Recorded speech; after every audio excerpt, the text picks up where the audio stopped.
L'équipe de Côte d'Ivoire s'est qualifiée pour les demi-finales de la Coupe d'Afrique des Nations 2015. Les Ivoiriens ont battu les Algériens 3-1 grâce à un doublé de Wilfried Bony et une autre réalisation de Gervinho au cours d'une prestation de très haut niveau. Autre titre dans cette édition, l'assainissement de la baie de Cocody pour le président de la République. La réalisation de ce projet qui est en cours et qui aura le soutien du Maroc va régler définitivement le problème de pollution de la lagune ébriée. Après 16 années d'interruption, le Salon de l'agriculture et des ressources animales Sahara revient. Il sera sa 3e édition. Il va donner encore plus de visibilité aux produits agricoles locaux. Mesdames et messieurs, bienvenue et merci de suivre les informations sur RTI 1. Nous vous le disions dans nos titres, les éléphants de Côte d'Ivoire se sont qualifiés pour les demi-finales de la Coupe d'Afrique des Nations.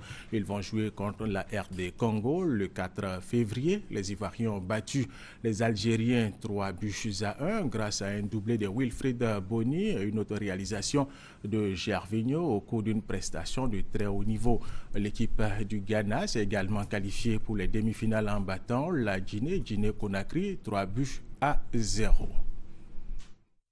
Le Ghana poursuit l'aventure dans cette Coupe d'Afrique des Nations. Au terme de 90 minutes de jeu, les Black Stars ont inscrit 3-0 pour le Sili national. Sur sa première occasion, le Ghana marque le premier but à la 4e minute. Qui va le porter ce ballon, André Ayew dans la surface de réparation, la talonnade pour Diane et l'ouverture du score dans la profondeur. C'est André Ayew qui réclame le ballon. C'était téléphoné cette talonnade. Tout le monde est arrêté et il n'y a plus personne qui suit Atsu. Belle talonnade d'André Ayew, bien suivie par Christian Atsu. Avant la pause, Kwesi Appiah profite d'une erreur défensive de Fodé Camara pour creuser l'écart. Voilà, il passe au gardien, manqué. Ah non, dégagement manqué. Que c'est dur. Ghana 2, Guinée 0. Revenus avec plus de motivation, les Ghanéens gèrent défensivement leurs arrières. Côté Sili national, les fautes se multiplient et le jeu est plus corsé. Le 3e but du Ghana vient tuer les espoirs de la Guinée à la 61e minute, sur un doublé de Christian Atsu. C'est exactement ce qu'il voulait faire, Christian Atsu. Le petit contrôle, la tête levée et ce ballon extraordinaire. Le doublé donc pour Christian Atsu. 2 buts en 4 matchs.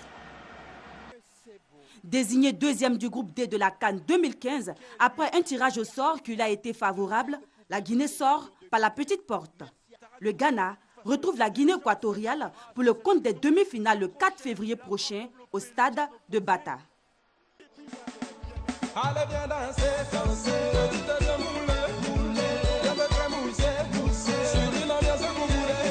La Côte d'Ivoire est en demi-finale.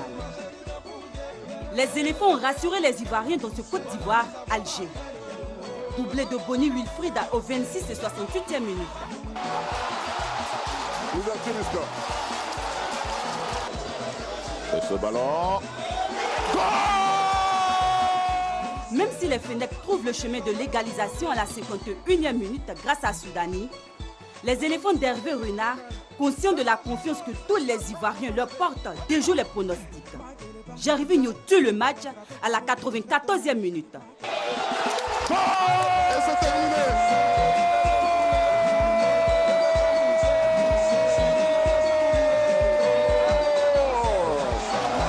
La Côte d'Ivoire est en demi-finale. La Côte d'Ivoire est en demi-finale. Et il nous dit, c'est terminé. Dans les arrêts, il y a Kwesi Gervais. Côte d'Ivoire 3, Algérie 1. Les Ivoiriens affrontent la RDC en demi-finale. Un commentaire d'Aude Alégbé. Hier, toute la Côte d'Ivoire était donc heureuse après la victoire des éléphants contre les Algériens 3-1, les qualifiant pour les demi-finales. À Bouaké, c'était également la fête. Regardez. Qui l'eût cru? Les éléphants de Sidi Diallo, les garçons d'Hervé Renard, nos Pachidem sont en demi-finale de la CAN 2015. Après un début difficile, après avoir sorti le Cameroun, L'Algérie, meilleure équipe d'Afrique, n'a pas résisté à la ruée de nos éléphants. Bonny Wilfried part 2 fois et Gervinho, comme pour payer une dette vis-à-vis des Ivoiriens, vont hisser l'équipe nationale de Côte d'Ivoire en demi-finale de la CAN 2015. Un résultat salué à Boaké dans la ferveur.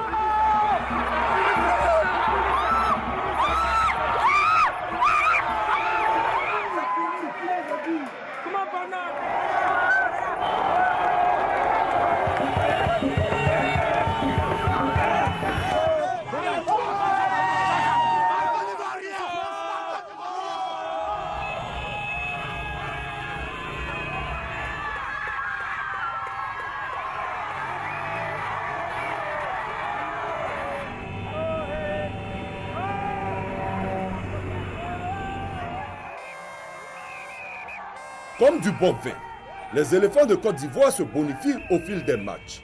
Un vin dont la saveur se doit d'être agréable pour tout le pays au soir du 8 février.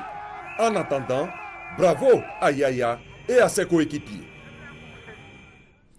Allez, du courage tout simplement aux éléphants et tout à fait autre chose. Lors de sa visite officielle au Maroc, plusieurs accords bilatéraux ont été signés dans le cadre du renforcement des relations entre les deux pays, la Côte d'Ivoire et le Maroc bien sûr. L'un des accords porte sur le projet d'assainissement de la baie de Cocody. Pour le président de la République Alassane Ouattara, la réalisation de ce projet va régler définitivement le problème de pollution de la lagune Ébrié. Jérôme Kofi Abolé. Comme tous les grands chantiers de développement de la Côte d'Ivoire, le président de la République, Alassane Ouattara, l'a voulu et il est en phase d'exécution le projet de sauvegarde et de valorisation de la baie de Cocody. Cela grâce à un partenariat avec le Maroc. Au cours de la récente visite officielle du président de la République au Royaume du Maroc, le projet a été l'objet de signature d'un mémorandum d'entente. C'est dire combien il tient à cœur au chef de l'État qui ne lésine pas sur les moyens pour tout ce qui concerne l'épanouissement des Ivoiriens. Ce projet pour lequel nous avons déjà obtenu le financement va transformer la ville d'Abidjan et réglera définitivement le problème de la pollution de la lagune Ébrié. Projet donc novateur parmi tant d'autres, sa réalisation au dire du chef de l'État va permettre à Abidjan de retrouver un éclat particulier, pour ne pas dire sa marque de perle des lagunes. En un mot, toute démarche en vue du rayonnement de la capitale économique ivoirienne à l'image des grandes métropoles. Pour le président de la République Alassane Ouattara, c'est bien clair, la lagune Ébrié complètement dépolluée avec la réalisation de ce projet d'assainissement de la baie de Cocody, cela va constituer à n'en point douter pour la Côte d'Ivoire une autre merveille au monde, à l'instar du 3e pont d'Abidjan, le pont Henri Konan Bédié en l'occurrence.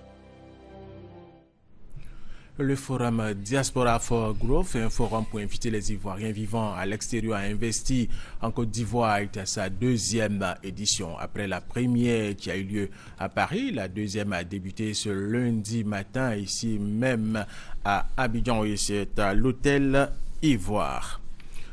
La Fédération ivoirienne des consommateurs, le réveil, était à Azopé samedi dernier pour l'installation de son représentant local pour la région de la Mèche. Le président de cette fédération a saisi l'occasion pour sensibiliser les consommateurs de cette localité sur les biens fondés du péage et du paysage. Mamadou Traoré, Adrienne Grascando.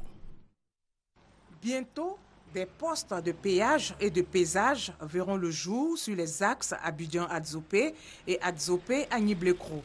Pourquoi de tels outils font-ils désormais leur apparition sur le réseau routier ivoirien? Pour répondre à cette question, le président de la Fédération ivoirienne des consommateurs, Ben Fali Soumaoro, a initié une campagne de sensibilisation à Adzopé. Nous sommes convaincus aujourd'hui que sans les péages, sans les paysages, on ne peut pas développer notre réseau routier. Ça, il faut qu'on soit clair là-dessus. Pour quelqu'un qui est à Abidjan, qui veut aller à Yamoussoukro aujourd'hui, il n'a pas de problème parce que la route, elle est bonne. Mais pour, la Côte d'Ivoire, ce n'est pas Abidjan, Yamoussoukro seulement. Notre souhait est que l'ensemble du pays, toutes les régions, qu'on puisse avoir des voies accessibles. Et donc, pour cela, nous sommes prêts à contribuer en payant la route et en acceptant de peser les camions. Parce que vous savez, les surcharges tuent nos routes. Les transporteurs de la ville ont eux aussi été sensibilisés sur le bien fondé du péage et du paysage. Au niveau de l'entretien, il faudrait que tout le monde fait un peu l'essentiel.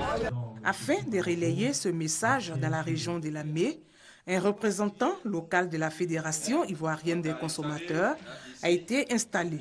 Il se nomme Aboubakar Traoré. Prochaine destination de la Fédération ivoirienne des consommateurs, les localités de Kumbala, de Kong et de Bouaki.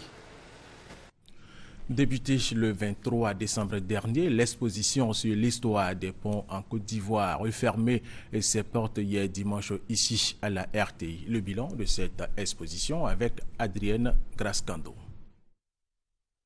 Après 5 semaines, l'exposition sur l'histoire des ponts en Côte d'Ivoire referme ses portes.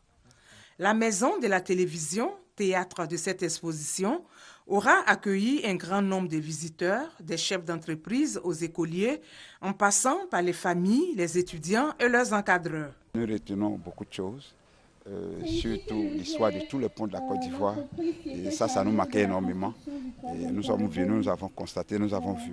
Et je pense que nous partons bien sûr confiants pour l'avenir. Cette photo-là nous montre un peu, nous qui n'avons pas pris part à cet événement, ça nous retrace un peu comment est-ce que les gens ont pu réaliser ces différents procès. C'est vraiment magnifique parce que ça nous montre vraiment, c'est comme si nous étions encore présents à ces différents événements. Je suis là ce matin avec ma famille pour partager l'histoire du pays avec eux. Je voulais qu'ils retiennent pour l'avenir par rapport à l'évolution de la Côte d'Ivoire, voir ce qui s'est passé et aujourd'hui à quelle étape nous sommes. Et ce qu'on pourrait s'attendre à demain. Bilan positif pour la RTI qui accueille pour la première fois une telle exposition. Ce que la RTI voudrait mettre en relief, c'était à créer une conscience qui contribue au développement. Le bilan est positif et je peux vous l'assurer en termes de qualité de visiteurs et en termes de grand nombre de visiteurs. Le fait d'avoir accueilli ici les membres du gouvernement, le fait d'avoir accueilli ici des institutions, le fait d'avoir accueilli ici des familles qui se déplacent pour venir s'imprégner de l'histoire des ponts en Côte d'Ivoire est vraiment quelque chose de positif pour la RTI et la RTI s'en félicite. La radiodiffusion, télévision ivoirienne, mémoire audiovisuelle de la Côte d'Ivoire, dans ses missions d'information et d'éducation, ne compte pas s'arrêter là au vu de ce succès. Les mois à venir annoncent sans doute d'autres expositions de grands intérêts. Le Fonds de prévoyance de la police nationale vient de signer une convention avec une structure bancaire de la place. Objectif, permettre aux policiers de bénéficier chacun d'un toit. Comment permettre aux policiers d'obtenir chacun une maison d'habitation? C'est pour résoudre cette question que le Fonds national de prévoyance de la police nationale, FPPN, a signé une convention de produits et services bancaires avec une structure financière de la place. Objectif, un policier, un toit. Avoir un toit, c'est quelque chose de primordial. Je pense que le directeur général du fonds l'a très bien compris. Et nous avons notamment axé et mis en valeur ce produit. Vu l'importance de cette convention, le directeur général du Fonds national de prévoyance de la police nationale, le commissaire Jacques Kadiané, invite tout le personnel des corps de la police nationale à souscrire au fonds. Il faut que les policiers adhèrent à ce projet et nous veillons à cela. Après 30 ans, 35 ans de service, il faut que le policier s'octroie, même si c'est 2 chambres salon, il faut que le policier ait son toit. Les policiers, eux, saluent cette signature de convention. Placée sous la tutelle du ministère d'État, ministère de l'Emploi et de la Formation professionnelle, le FPPN, en plus de permettre aux policiers mutualistes de bénéficier à une propriété immobilière, envisage investir au cours de cette année environ 400 millions de francs CFA à l'hôpital de la police nationale. Un reportage de Pascal Konesh et Kone Parga Soro. Certaines organisations de la société civile ont appelé à marcher ce lundi pour dénoncer le phénomène de l'enlèvement des enfants. Une initiative que dénonce à son tour le Forum des organisations de la société civile. Il appelle ces organisations à faire confiance aux autorités compétentes qui ont adopté des mesures vigoureuses face à ce problème. Nous écoutons le porte-parole de ce forum. Ce qui nous amène ce soir à produire cette déclaration, c'est la récupération politique que certaines personnes veulent en faire. C'est vraiment triste de constater que aujourd'hui dans notre pays, tout se politise. Alors, nous demandons aux Ivoiriens, nous demandons aux Ivoiriennes, nous demandons surtout à la jeunesse de rester loin de ces manipulations politiques. Car le gouvernement, à travers son président de la République, a pris le problème à bas le corps et a déjà trouvé des esquisses de solutions que nous saluons déjà et que nous encourageons. Alors, nous appelons tout le monde au calme et de laisser le gouvernement faire son travail. À cet effet même, nous avons constaté que le ministre d'État, ministre de l'Intérieur et de la Sécurité, M. Ahmed Bakayoko, a pris toute la mesure de la situation et a décidé de trouver des solutions tout en déployant le CCDO à l'intérieur du pays. Alors, nous demandons à ceux qui, par des pratiques obscures, veulent déstabiliser ce pays, de ne pas utiliser les souffrances des Ivoiriens, de ne pas utiliser les pleurs des Ivoiriens, de ne pas utiliser le sang versé des Ivoiriens pour atteindre leurs objectifs.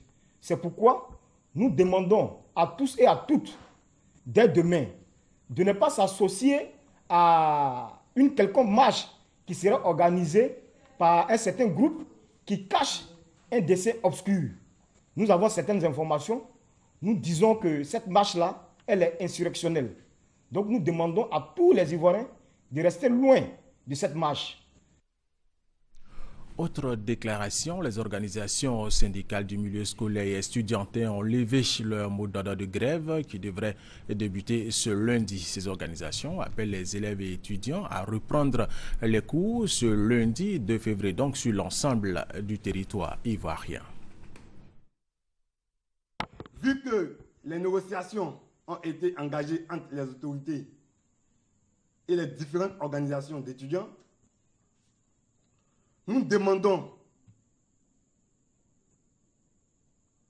aux étudiants de reprendre le chemin des amphis. Nous donnons chance alors au dialogue en vue de trouver des solutions pacifiques aux problèmes des étudiants que nous avons cités dans la plateforme de revendications. Sur ce, nous demandons aux camarades de toutes les organisations d'observer une suspension provisoire pour un dénouement heureux à cette crise.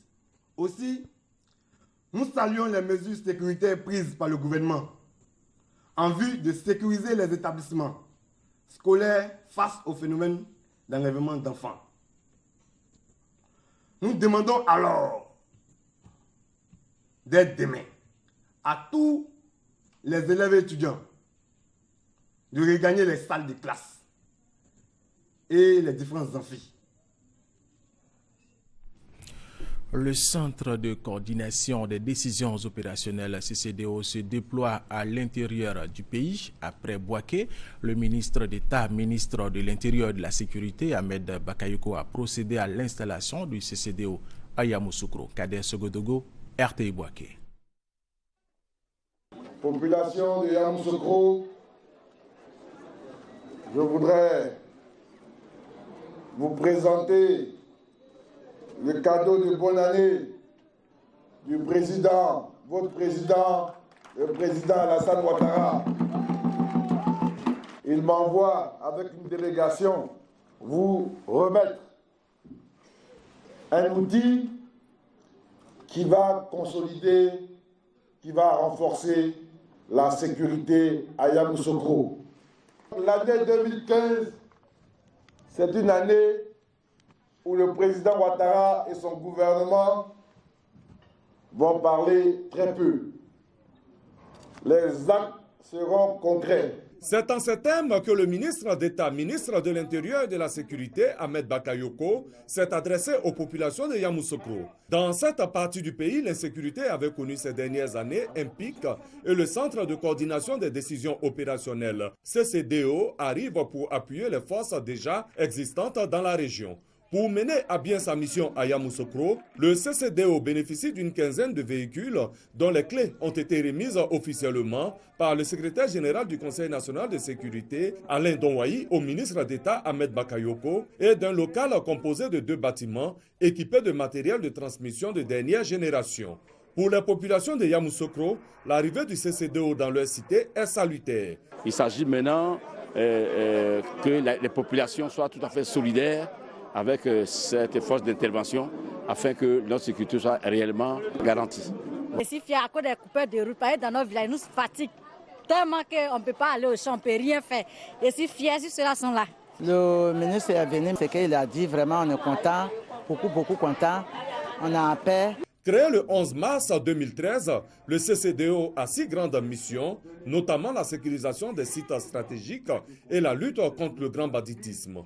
Un impressionnant défilé qui traduit l'engagement de l'ensemble des forces présentes à Yamoussoukro a garanti la sécurité des populations et de leurs biens, a mis fin à la cérémonie d'installation du CCDO. Prochaine étape, San Pedro, où une délégation du CCDO sera installée ces jours-ci.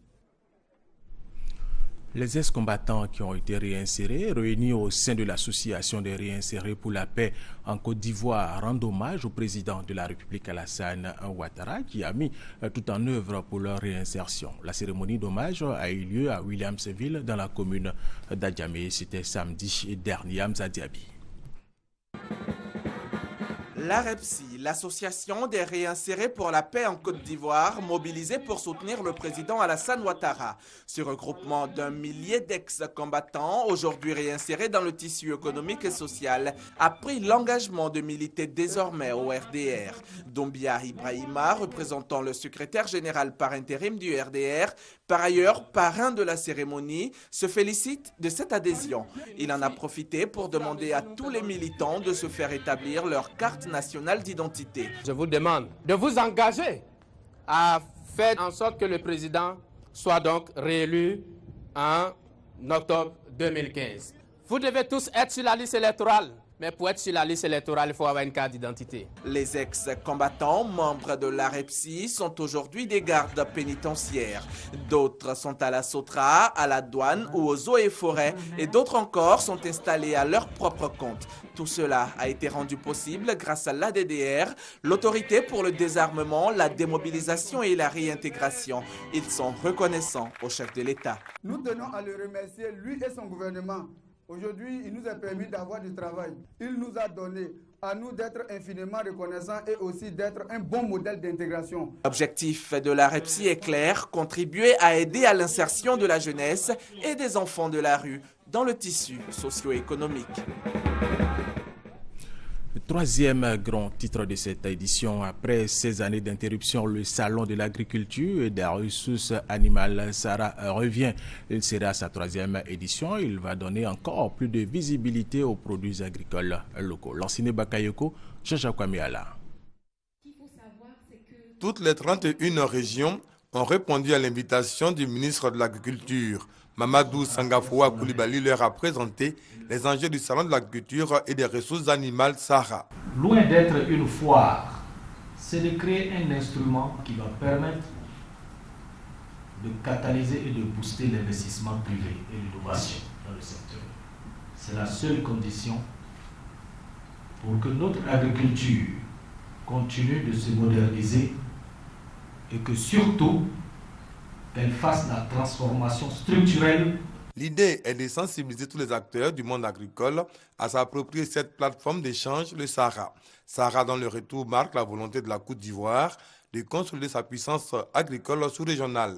Au nombre des activités fortes, la bourse des projets, une tribune pour spéculateurs et hommes d'affaires. Les régions et districts se disent intéressés par cette rencontre qui magnifie et fait la promotion de la culture ivoirienne. Tous les présidents des conseils régionaux s'inscrivent dans le programme national de développement agricole du PNIAC. C'est à ce titre que lorsque nous avons reçu votre invitation pour le Sahara, nous avons dit enfin la Côte d'Ivoire renoue la tradition de sa culture, la tradition de son développement économique. Organisé sous le format d'un forum, Cette troisième édition du Sahara, prévue du 3 au 12 avril prochain à Abidjan, fait suite à celle de 1997 et 1999. Le Sahara mobilisera 600 à 800 exposants. Plus de 500 000 visiteurs sont également attendus à cette troisième édition du Sahara qui a pour slogan « Le rendez-vous de l'agribusiness ». Une réunion pour préparer les états généraux des ressources forestières fauniques et en eau vient de se tenir à Dabou. Elle a mobilisé les experts de 12 ministères techniques. Eugène Atoubé. Les états généraux des ressources forestières, fauniques et en eau de Côte d'Ivoire sont dans leur phase préparatoire. Le comité scientifique du ministère des Eaux et Forêts qui chapeaute l'événement a réuni les points focaux de 12 ministères techniques dont les missions sont en rapport avec les ressources naturelles de Côte d'Ivoire pour ensemble mener les premières réflexions avant ces assises. On ne peut pas aller informer l'extérieur sans qu'en interne nous-mêmes nous soyons informés. C'est donc tout le sens de la rencontre de l'atelier de ce jour qui a pour but de porter à la connaissance des points focaux des différentes administrations. Quelle est la genèse des états généraux? Qu'est-ce que nous attendons de la part donc, de ces différents points focaux? Et en retour, que les différents points focaux puissent aussi nous dire quelles sont les attentes de leurs ministères respectifs. Depuis une décennie, la Côte d'Ivoire perd près de 200 000 hectares de forêt chaque année. L'éléphant, emblème national, est menacé de disparition.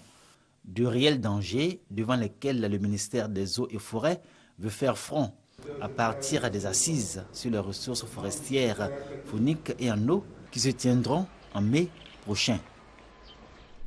Autre sujet dans cette édition, le conseil régional de la Nawa vient d'organiser la première session de son conseil pour l'exercice 2015. Son budget adopté s'équilibre en recettes et en dépenses à environ 3 milliards de francs CFA. Honorine Kakoubla, Anigori. À l'ouverture de cette session, le président du conseil régional de la Nawa, Alain Donvaï, a indiqué aux conseillers que l'adoption de ce budget primitif est un impératif qui va permettre au conseil de poursuivre ses actions de développement en faveur des populations. Populations qui fondent leur espoir dans ce conseil eu égard aux chantiers réalisés et ceux en voie de construction.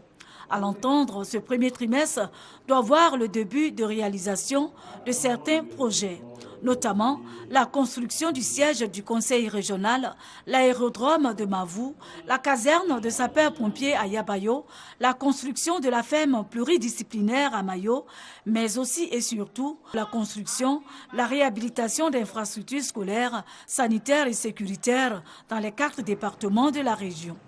Les conseillers ont voté à l'unanimité le budget primitif 2015 de la région de la Nawa, budget qui s'équilibre en recettes et en dépenses à environ 3 milliards de francs CFA, soit une augmentation de 34% par rapport au budget de 2014. Le préfet de la région de la Nawa, Ali Kouadio, a rassuré le conseil de la disponibilité de toute l'administration à les accompagner dans toutes les actions de développement, non sans avoir invité les conseillers à la rigueur et au sérieux afin de satisfaire les nombreuses attentes des populations. La mutuelle de Ferrantela dénommée Betako, nous sommes dans la localité de Touba. Et bien cette mutuelle a un nouveau président. Il s'agit de Bamba Cheikh Daniel, directeur de cabinet du ministre d'État, ministre de l'Intérieur et de la Sécurité. Il a été investi il y a quelques jours. Il entend œuvrer pour le développement de cette localité. La suite avec Chantal Eouma à Kandan. Voici le nouveau président de la mutuelle Ferrantela Betako, M. Bamba Cheikh Daniel. Il aura pour mission de consolider les acquis en infrastructures socio-économiques, mais surtout de continuer le développement économique et social du village de Ferrantela, dans le département de Ouaninou, à Touba. Déjà sous la conduite du bureau sortant, les filles et fils du village ont réalisé sans apport de l'État le lotissement, l'électrification, la construction d'écoles primaires, des centres de santé, l'adduction d'eau potable et construit la mosquée Darou Salam d'un coût de 400 millions de francs CFA. S'appuyant sur ces acquis de 30 années d'exercice du président sortant, Bamba Lanciné, que le président entrant, Bamba Cheikh Daniel, va conduire les Ferrantela Kaa vers l'espérance. Je voudrais vous remercier pour cette confiance, cette onction dont nous sommes l'objet. Nous ferons ce qui est possible. Nous irons même au-delà, parce que nous sommes convoqués à mieux faire. Mamoubé, je compte sur toi pour m'encourager, pour être à mes côtés et que demain, Fred dise à Mamoubé, avec la microfinance, elle a été le conseiller de son mari, ils sont allés loin. Pour l'y aider, il a reçu à la passation de charge des mains du chef de village Bamba Falikou ses attributs. Un boubou, une toque traditionnelle et une clé en bronze. Des objets qui représentent le pouvoir, la responsabilité et l'espoir. C'est un bateau dans la région du Moronou que le secrétaire général par intérim du Parti des Républicains a débuté jeudi dernier sa tournée politique. Ce sont des militants enthousiastes qui ont accueilli la délégation du Rassemblement des Républicains conduite par Amadou Soumaoro. Un message à 2 volets à retenir pour cette tournée: recherche de la paix et mobilisation pour la réélection d'Alassane Ouattara. Gabriel Zanilou, Emmanuela. Un bateau a ouvert la première étape d'une tournée de 2 jours du secrétaire général par intérim du Rassemblement des Républicains dans la région du Moronou. Heureux de voir une des personnalités du parti dans leur localité, les militants ont transformé le meeting en des retrouvailles joyeuses. Amadou Soumaoro profite de cette ambiance pour lancer son appel à la paix et à la mobilisation pour la réélection d'Alassane Ouattara à la présidentielle d'octobre prochain. Le chef de l'État nous a chargé de porter son message de réconciliation et de paix aux populations de Mato. De demander aux populations de Mato de lui renouveler leur confiance. Toute chose qui lui permettra de parachever l'œuvre gigantesque qu'il a commencé à la tête de notre pays. Il faut assurer un 2e mandat à Alassane Ouattara pour confirmer le choix des Ivoiriens. Pour cela, le secrétaire départemental de la localité a été investi. Monsieur le secrétaire général, les militants et les militantes du département de Mbato me chargent de vous dire combien nous sommes fiers de la politique de développement de toute la Côte d'Ivoire, entreprise par son Excellence Alassane Dramane Ouattara. Premier responsable républicain de Mbato, Youssouf Traoré, doit faire gagner le RDR dans sa localité. Mais avant, le département attend la visite d'État du président de la République pour avoir des solutions concrètes aux équations multiples de reprofilage des pistes villageoises d'emploi des jeunes. Et pour terminer, sachez que l'église adventiste du 7e jour de Côte d'Ivoire a 8 nouveaux pasteurs. L'événement a été célébré dans la ferveur à l'église adventiste de Côte d'Ivoire, section Yopougon. Les fidèles de cette église ont également prié pour la paix en Côte d'Ivoire. Fin de cette édition. Merci de l'avoir suivi et restez avec nous sur RTI 1.